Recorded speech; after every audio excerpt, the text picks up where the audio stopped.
by a US president. Mr. Trump is about to arrive, as we say, into a world full of political turmoil, frankly. The two main parties under huge amounts of pressure, including the Prime Ministers. Nick Robertson has more. Days before Donald Trump's unprecedented second state visit, one of the UK's biggest anti-immigrant rallies ever. Right-wing and populist, an estimated 150,000 people attended, according to police. They listened to Elon Musk, among others, rail against the British government. You either fight back or you die. Not the messaging the UK's beleaguered Prime Minister Keir Starmer would hope for. At his meet with the US President 7 weeks ago, Trump spiky about immigration. This is a magnificent part of the world, and you cannot ruin it. You cannot let people come in here illegally. Thank you very much for... That meet went relatively well, but a lot has changed for Starmer since.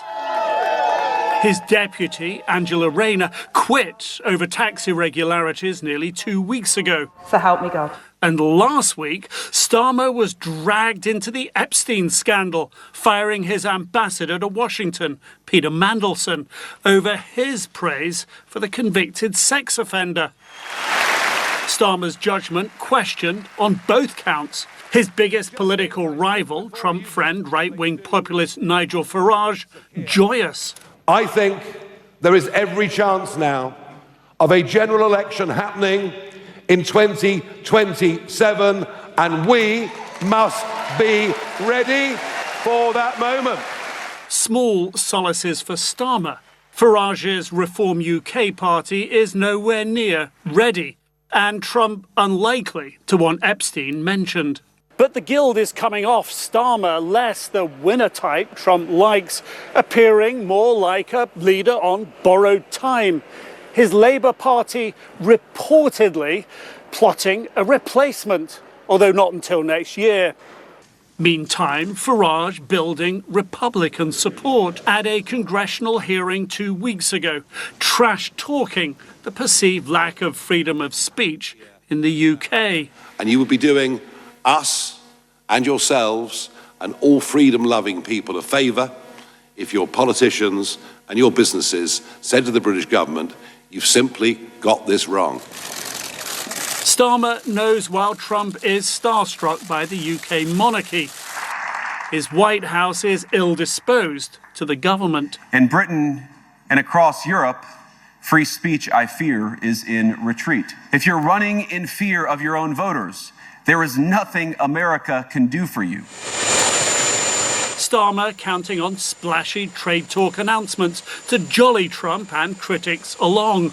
Monday announcing a so-called golden age of nuclear cooperation with major new power plant deals to turbocharge the special relationship. Yes, so this is a letter from His Majesty the King. Yet, despite his many domestic failings, Starmer seems to play Trump meets just right. Praised at home for surviving the encounters, even bringing home the bacon. This is truly historic. Nick Robertson, CNN, London. It will be historic. So what we want to know is how will Prime Minister Starmer's political rivals try to capitalise on this visit from President Trump? Yesterday I spoke to Anja Jenkins, one of the Reform Party's board members. She told me that freedom of speech will be high on the agenda. What do I want to hear? Well, I think the Prime Minister needs to grow a backbone, stand up for freedom of speech, stop this two-tier justice system, which I've certainly been part of myself over the years. And we want this strong relationship with the US. So, you know, we've seen what happened last week, the week before, in China with Putin as well and Kim Jong-un. So we've got to strengthen that relationship even more now with the US. He's been talking a lot about freedom of speech. It was a huge part as well of your recent conference. What is the debate there? Just explain that for people who who are looking in from the outside. Is it the same sort of debate we're having here that he's having in America? It's very similar. I think it's actually trying to not only push back at the government, but on mainstream media. There's quite often a vantage point with the mainstream media. And to me, you can't always get the facts out there. So, I mean, the argument here in the UK, I mean, look at the party conference, Reform Party conference. We had Lucy Connolly there, who was locked up and imprisoned for her tweet. We had her on stage. And is actually trying to push out and say we won't accept this two-tier justice system. People should not be locked up for a tweet. And I mean, myself, I've experienced this two-tier justice system. I've had people rip my gates down. I've had people telling me and my son that we deserve to be blown up by Hamas and my son being raped. And it goes on. But nobody was arrested on these occasions. Yet, you know, people like Lucy Connolly, we've also got somebody in Lincoln prison in, obviously, Lincolnshire, who's been locked up over social media and lots more. So it's about a fair system. Everybody should be treated equally under the rule of law, and that's what this is about. Another high-profile figure speaking here recently at the weekend at a demo which wasn't anything to do with reform, of course, but it was Elon Musk. And the government's calling him out, saying that he was effectively inciting violence in some of the words that he spoke to. What was your view on that? Was that going too far? No, I don't feel he's inciting violence. And look...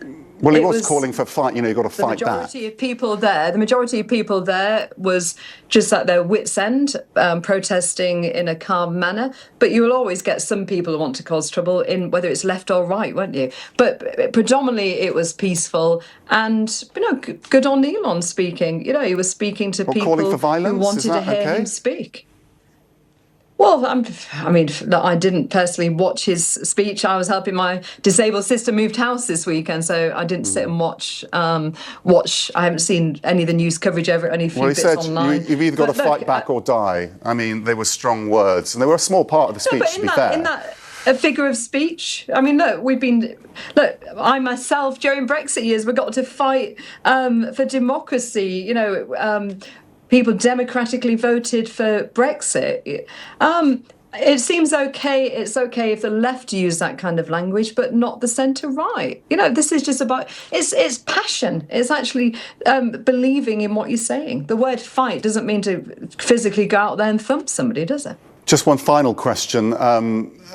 Outside the UK, because of the way global politics has moved to the right, and the dominance of MAGA in America, some of the far-right groups in mainstream Europe.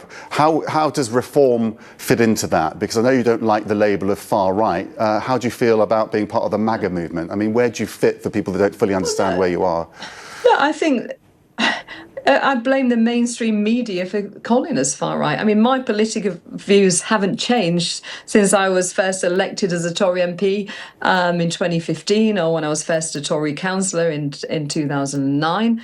I still believe in strong policing, strong law and order, controlling our borders, being low tax. So nothing's changed. It just seems the rhetoric around it from the mainstream media and the left has changed, actually.